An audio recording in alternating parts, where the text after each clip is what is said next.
Most of us only slowly realize that we're in a relationship where something is terribly wrong. Often we start out thinking that it's us. We don't consider that maybe the problem isn't with the relationship, but rather with our partner. What do we do when we wake up and realize that we're in a toxic relationship? And how do we get out? What's the first steps? In this replay of a TikTok Live, we're going to explore this issue as well as why we gaslight victims instead of hold predators responsible for toxic behavior, and how to deal with a gaslighting co-parent and a vengeful partner, as well as some discussion on using the gray rock technique. Hi, I'm Dr. Carrie Kerr-McAvoy, and this is Breaking Free from Narcissistic Abuse. Thank you so much for joining me. I'm a mental health clinician with over 20 years of counseling experience and also a narcissistic abuse survivor. I'm thrilled you're joining me here today. Be sure to subscribe so that you're notified of upcoming episodes, and leave a review and let us know what you think.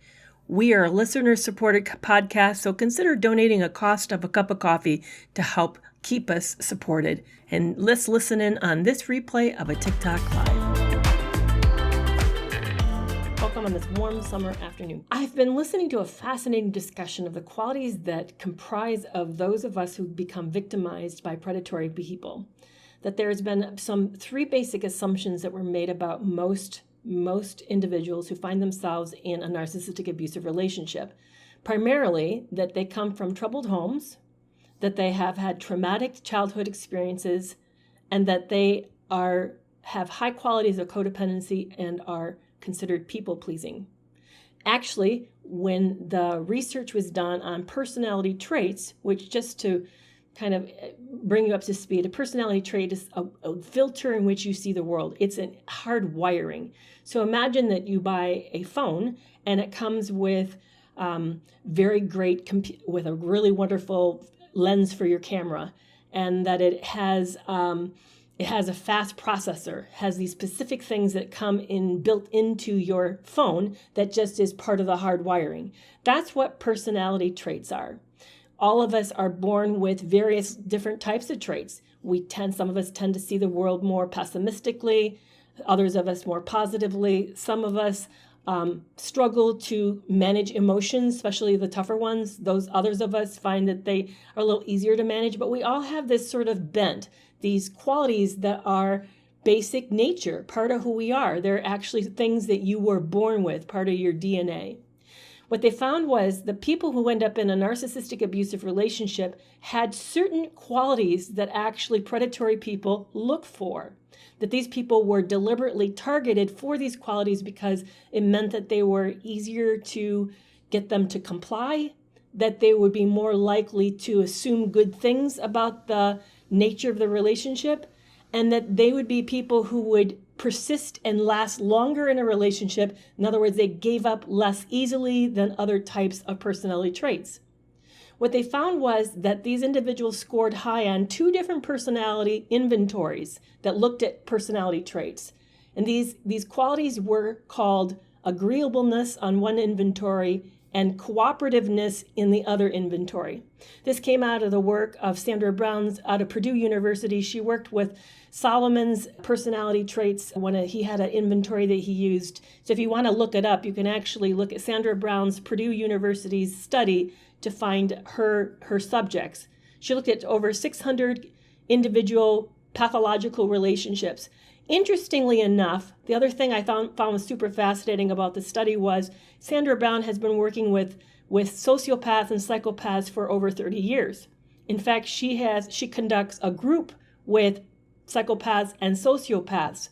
So she went to those groups and then backed up this information with hearing their observation, listening to the psychopaths, sociopaths talk about their predatory behavior, talk about the victimology, the victim mentality that they were looking for when they actually picked somebody and targeted them.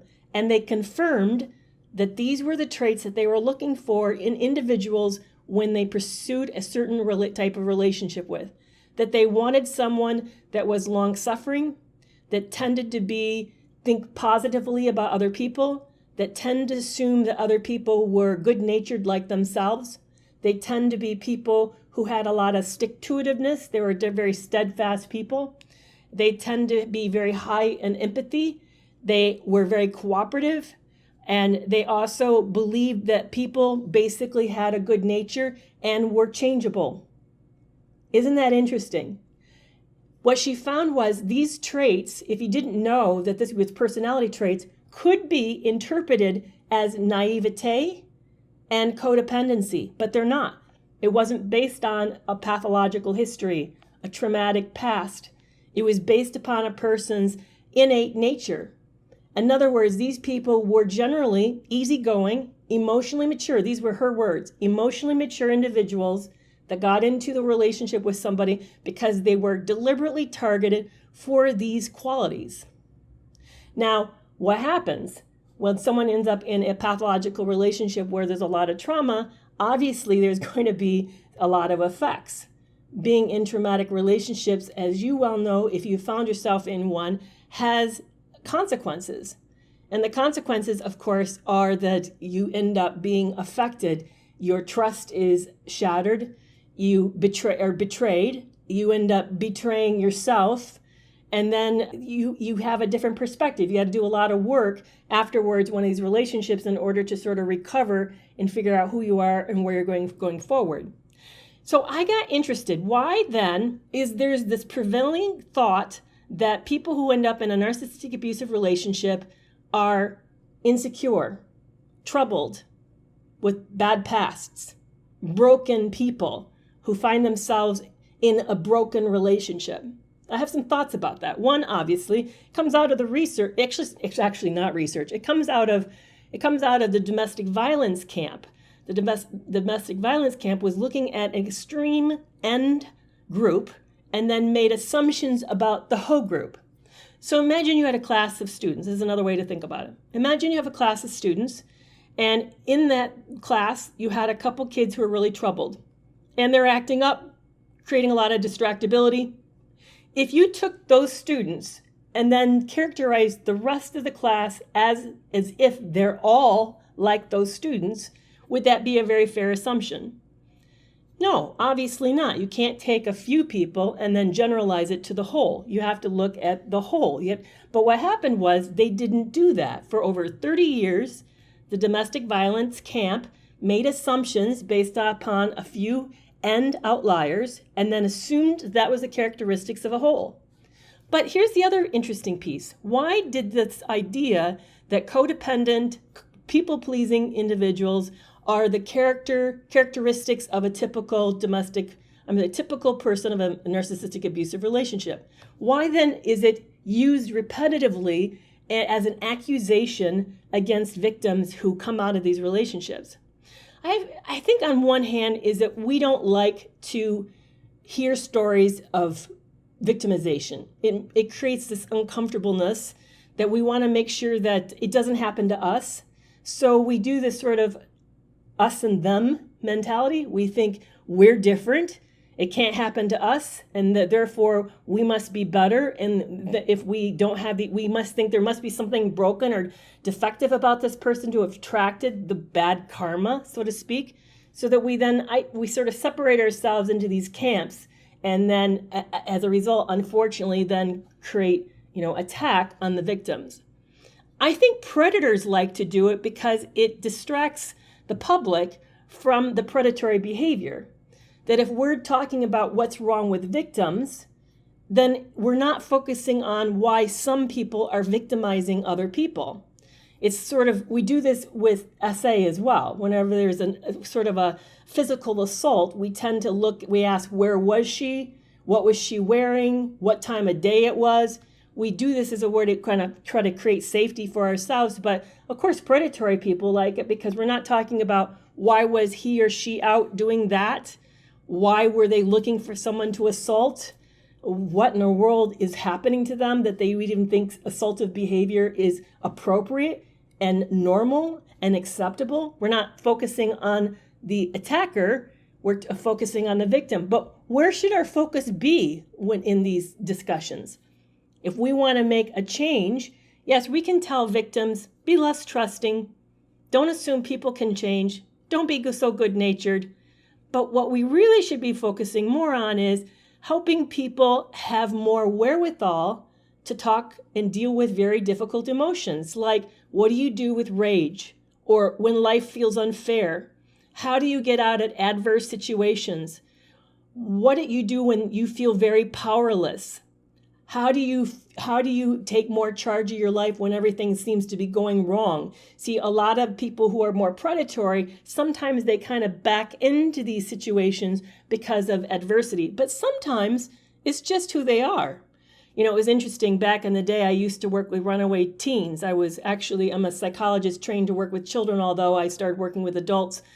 But I worked with this runaway shelter, and one of the people that came through was this young teenager. He was 15, black, from a broken home, and the state was moving him they needed a transition housing for him.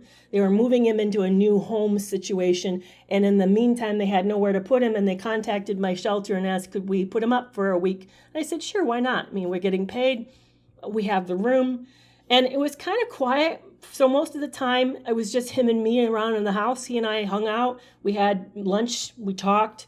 I remember even doing some chores, and he'd stand out on the porch and watch me and make conversation. He moved to the next transitional housing situation, and I got the word that came back that he had raped somebody. Here I'd spent hours alone with this kid, just him and me in the house, and he never once made any move to attack me. I never felt threatened around him. And it made me wonder what happened. What kind of circumstances did he get into that led him to make that kind of a choice? I was so shocked and so heartbroken because I really, really liked the kid. But see, that's what when we focus on victims and all this victim blaming and trying to help victims be less of a victim, we're not helping another group that needs help. Like this young man, he needed help. He needed a stable place with people who believed in him, who would help him grow more in empathy and a sense of connection. He needed to know what it felt like to belong and to have a place where he felt like he was important and had value, and to be able to get opportunities, to know that there were opportunities. Are we doing enough?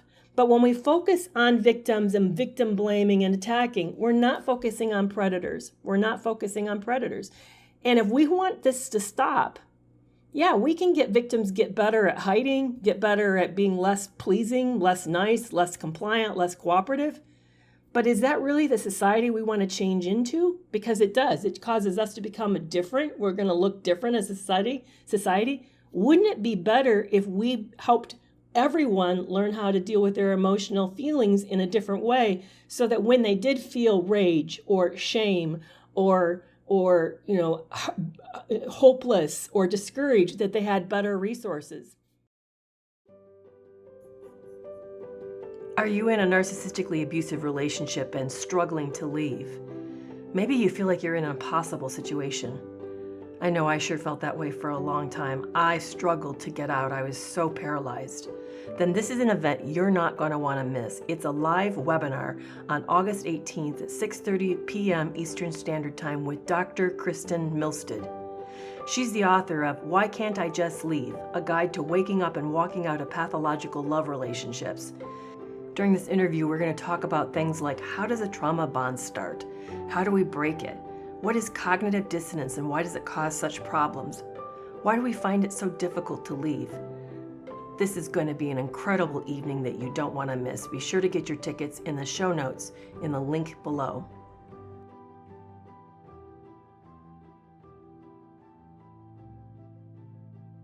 How do you co-parent with your baby daddy that's in your life? The reason they call you crazy is because actually that's part of the gaslighting. It's done deliberately to keep you confused, befuddled, and off balance. It's a way to maintain control and power. Think about it. Narcissistic people are people who can't allow life to happen. They have to maintain control. The way they do it is they control those around them. They control you. Well, how do you control a person? Because people are complex. Well, one way you do it is you keep people off balance. So what they do is they then use what's called gaslighting, which is they attack you instead of addressing the question or the problem. So if you notice that whenever you bring something up, like, hey, what time are you going to be over to pick the baby up? then they're like, oh, there you go. Got to control everything. Seriously, can you just like back off a little? You notice how they do that? They sort of like make it about you. They didn't answer your question. They just lit into you about how you're too much, you're too crazy, you're always difficult, you create problems everywhere, you can't ever leave things in the past. I mean, do I sound like I've been through this? I've been through this. So yeah, that's why they're doing it as a way to sort of keep you off balance. It does work, by the way. That off-balanceness that you're experiencing actually then makes you feel increasingly insecure. It makes you start to doubt yourself. It actually creates brain changes, so you have this mental fog. You may have been finding that you're having a harder time thinking, problem solving, making decisions, all that kind of stuff is getting tougher. That's why, and it's working. It works. And then you're more under their control. See how that kind of works like in a cycle? They attack you, they keep you befuddled, then you end up having stress, which then causes neurological changes, which then keeps you more befuddled. And then you then count on them more because you don't feel like you're at your best self, so you rely on them more. It's toxic as hell. So I know you asked, how do you leave? So what I would recommend is that you develop a plan. Maybe if you can find a really confident friend that is non-judgmental, you're going to have to really find someone that is very non-judgmental, who can just sit there with you and actually help create a plan, because it's going to take you're going to need a place to go, you're going to need some money, and you're going to need, of course, a way to get there, and then you're going to need what you're going to do going forward in order to support yourself. So all of that has to be planned out. Here's some things that I found super hard that made it very hard for me to leave. One is, I'm not used to keeping things private in a relationship. I really viewed my relationships as cooperative, as a team. The idea of not sharing everything that I'm thinking and doing with the person that I supposedly wanted to make a life with felt very not me, like I was being unethical to myself. But you have to get through that and get over that, because in order to survive, you have to be thinking like a survivor. You have to realize this person is not a teammate. They're your opponent. They're your opponent. And that they want something out of you, and which is why they're still in the relationship. And the minute they think they can get it better somewhere else, they'll leave you. They're going to leave you. Or they'll leave you in many ways and just keep using you for whatever they think you're good for. Maybe it's keeping the house. Maybe it's taking care of the kids. Maybe there's some access or resource that you have this person really wants from you. But until that's used up, they will keep using you. So make a plan and keep it private, and find someone to help you that you can trust. I know that's hard. It's hard on a couple levels. One, it's hard to make plans like this, because to make money is hard. To financially care for yourselves is hard work. When you're taking care of a family, finding childcare is hard. I know it means the legal system gets involved, and legal system rarely is our friend. I understand that. But you can do this. You can do this. There are people who will help, that care, maybe even strangers. You can do this. Narcissistic father is now going after 21 son. What do you do about that? Yeah, that's really tough. That's really tough. One thing is that you're telling me that this is a child who's adult. So that's the good news, is that they're an adult, but that doesn't mean that they have the wherewithal to deal with a parent attacking them. What I would do is come alongside of your son and say things like, you don't want to cause what's called splitting. You know that good cop, bad cop thing where you take the opposite and then you're sort of like play devil's advocate. You don't want to really do that, because then your children will feel like they have to pick sides. And if they agree with you, they feel like they're disagreeing with the other parent. So you don't want to encourage that. But what you can do is to say things like this.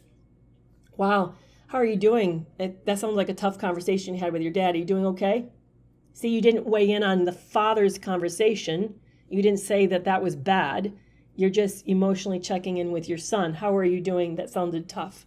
Or you can share things like, when I was in a tough situation where someone's opinion really mattered a lot to me, and I felt really attacked, this is how I handled it.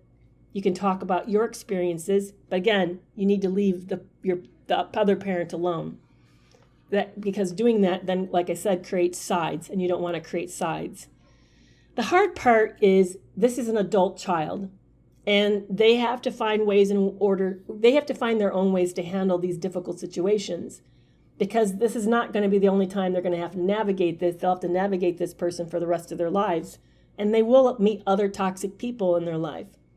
We, as parents, feel the urge, we want to jump in and protect because we know it's wrong and it shouldn't be happening. And yeah, in a perfect world, it wouldn't be happening.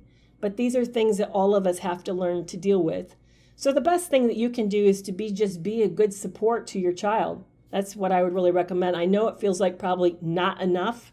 You probably feel pretty helpless, but it is a lot. It's more than you think it is. It's a lot. So don't diminish your support as not supportive. It's very helpful. That's what most of the time we do the wrong thing because we've already done the right thing and we think it's not enough. You showing up and listening is a lot. That's everything. It is more than enough. It's when we start to add things thinking we're trying to help, like we start saying the wrong things. That usually makes it worse, not better. So say less and just be more present emotionally. That you can't go wrong with that. What happens with predatory people and toxic people is that they don't see the world the way hopefully that you wish that everyone would see the world. They don't see it as a good place where people get along and good things happen. They see it more in a predatory way in which there are winners and losers. I kind of liken it to the tug of war, sort of like what you saw in the Squid Game, the all out, someone will die kind of tug of war, or your face gets planted in the mud type of tug of war. So if they lose, they feel like they've lost everything, like lost self-esteem, they've lost credibility, lost respect, lost everything. And as a result, they don't want to lose. They certainly don't want you to win, because you win, they lose. They don't see you as part of their team or want goodwill for you. It's very predatory. Imagine that you guys, think of the big apex predators in the world. Do they work cooperatively together? Generally not. Most of them don't even, when they have a mate, they don't even see that mate as somebody that they run with. It's very, me against the whole world. That's the way that these types of toxic people see relationships too, is them against the whole world, including you, them against you. So expect when you make these moves like discards, divorce, those types of things, that it's going to get very, very predatory, very, very antagonistic, and very aggressive. Anticipate that. And I would get the best support you can get. If you can afford attorney, get the best attorney that you can get. Anticipate that. One of the other things that happens that really works against us, and I want to warn you on this, those around you, because let me back up for a second. Toxic people wear a public persona. It's called the mask of sanity. I know I've put out some video content about it. They do that because they fit in. They want to be socially acceptable, so they behave seemingly to the world as normal, like they follow normal rules. The problem is they don't, but they keep that part hidden. It's not so apparent. My ex, who is a malignant narcissist or a narcissistic sociopath, was very well liked. When he met people, he generally made a very first good impression. In fact, my kids liked him, my extended family liked him, my friends liked him. Everybody who had ever met him through me never gave me any warning or any concern about the fact that this was a predatory person. They didn't see it. I didn't see it. They didn't see it, because the mask of sanity hides that. Be careful about the advice you're going to get from those around you, because they're going to give you advice that's bad because they don't know the inside of what's happening, and you probably aren't telling everything. You aren't telling the way in which they put you down, the insults, the passive aggressiveness, the sadism that you're enduring, making sure that you get hurt, the nasty fights, they're not saying all of that, how you believe what they're up to, that maybe they're skimming money or they're cheating or anything else that they're doing that's forms of betrayal, or that how many times you've seen them lie for silly stuff to other people. You don't tell people that they're lying all over the place about silly things. So as a result, people don't know that they're dangerous. So be very careful about the advice that you get. Unless it's good advice from someone who knows something about this, you're not going to get good advice. So be careful about that. Can I ever trust anyone ever again? Well, I think there's different ways to be thinking about it that might be helpful. That you have really beautiful qualities, the things that make you a wonderful, wonderful person. Those are things that are kind of hardwired into you. So I don't want you to get rid of those things. Besides, I don't think you can. It'd be like telling the phone to change its specs. Do you think you can really change the phone specs? Probably not. But what I do think is that you can sort of understand the way that you're bent, that you're more likely to trust faster, that you're more likely to tend to believe people are good-natured, that you tend to be more steadfast in relationships, and that you really, as part of your ethical makeup, see yourself staying through hardship as a good thing. I think if you can become aware of these bents and then begin to modify them and realize they have to be earned, and that just because it's something that makes you as a good person doesn't mean that it should be applied equally to every person. I think you can sort of evaluate where you apply it, when you apply it, and how much you apply it.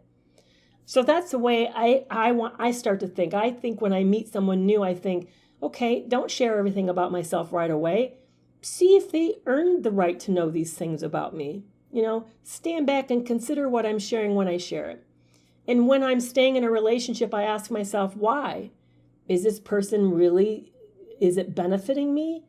It's great to have it be something I say, I stay in relationships. That's awesome. But so what? How is that something to be proud of? If I'm staying and they're abusing me, there's not a lot of reason to be proudful of that. Being long suffering for the suffering part is sort of silly. But see, that used to be my mindset. I used to have the mindset of, I'm someone who just sticks through it, through tough and thick and thin. Yeah, there are times that we do that, that's warranted. When my husband was dying of cancer, he ended up having a early dementia from the cancer, and that created some very unpleasant neurological symptoms that was hard to put up with. Yeah, I stayed. I endured that. It did cause me pain, but I knew he couldn't help it. That to me is noble.